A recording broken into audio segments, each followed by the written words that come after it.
Welcome. I'm Cassandra. Let me ask you a question. Are you experiencing frustration, confusion, or perhaps feeling overwhelmed about the aftermath of narcissistic relationships? Well, let me tell you, this type of dysfunctional relationship can cause your overall well being to be compromised. Anxiety, depression, and post traumatic stress disorder are very common as a result.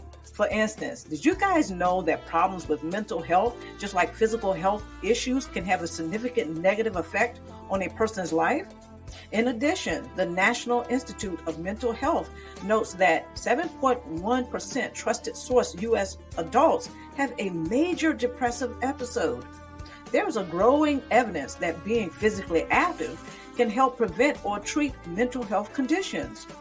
Three of the best focus tools that I share are health, fitness, and wellness.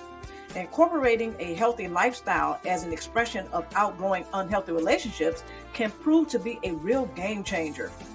You know what? Picking up a weight barbell and doing some reps can influence one to gain confidence, focus, and energy to pick themselves up after experiencing narcissistic relationships. Does a workout routine take away all the challenges of dealing with a narcissist? Of course not. However, I found from personal experience that health, fitness, and wellness are positive focus tools for narcissism survivors to practice because physical, emotional, and mental health weight loss is shifted from a pipe dream to a reality. As a military veteran, one thing I can say for sure is that it's not just about performing exercises, it's about finding the motivation to train consistently.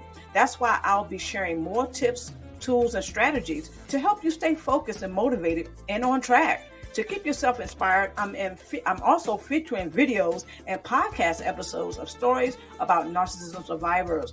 So if you're ready to leave yesteryear behind, begin a new chapter, and take your fitness to the next level, hit that subscribe button and let's get started today. As I always like to say, keep thriving forward.